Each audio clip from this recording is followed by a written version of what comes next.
Good morning. My name is Clarissa, and I'll be speaking as the first speaker of opening opposition, and I'll be starting my speech in 3, 2, 1. First, I'd like to start by rebutting what the first speaker of the opening government has said, and my arguments will also be implemented my rebuttals will also be implemented as parts of my arguments. Now, first, the opening government has been running on the assumption that this economic prediction will be affecting people in such a way, but I'd like to really reiterate that not everyone is gullible and not everyone will definitely be believing 100% what they see. And also how the positive predictions will affect things negatively, how negative predictions will affect things negatively as well. This is all really basing off of people really taking this prediction as their guide, as their fact, and really, it's really not that deep. Now, I'd also like to say that the opening government did not really elaborate how she said that government can become irrational because people are putting pressure over their beliefs of this prediction. However, we believe that the government will not break so easily just because from some mere predictions that the government itself has said that there is a chance predictions can be false. The government herself has said that predictions are not accurate. This actually works in our favor, as the fact that it is not 100% accurate means you do acknowledge that predictions are not reliable. Now, and so how will the whole government break down just because an unreliable prediction is believed definitely by a lot of civilians immediately on the get-go? Now,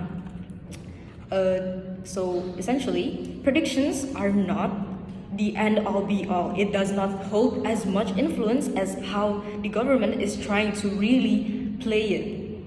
And so, also the economics is really unpredictable, and if it is that predictable, when COVID happened, people wouldn't be so scrambled about.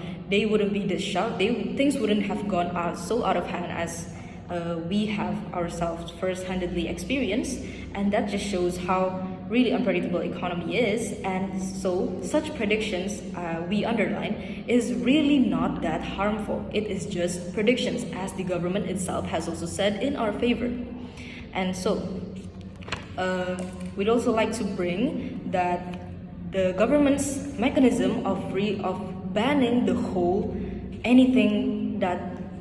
banning every publications of making economic predictions, even to scholarly articles, is just too much, as it breaks the freedom of speech, and this prohibition towards publication of economic prediction is really breaching the rights of people to have a freedom of speech. This is very harmful in their world because we believe that everyone should have rights to give their opinion. It is actually just basic human rights to be able to say what you want, write what you want, just having predictions. That is just basic human rights to have this privilege.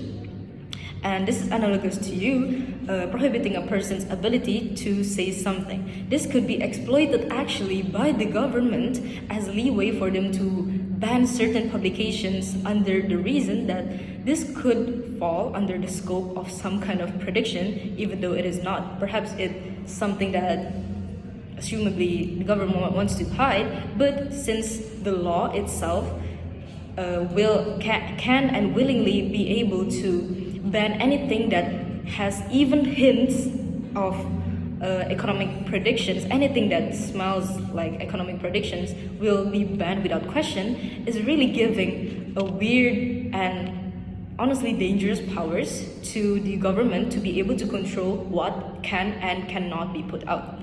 And so instead, we believe that not implementing this ban will actually still be really beneficial for us, as implementing this ban essentially gatekeeps important knowledge, and this is really unnecessary because you say that the government says that if we do not ban this economic prediction, thus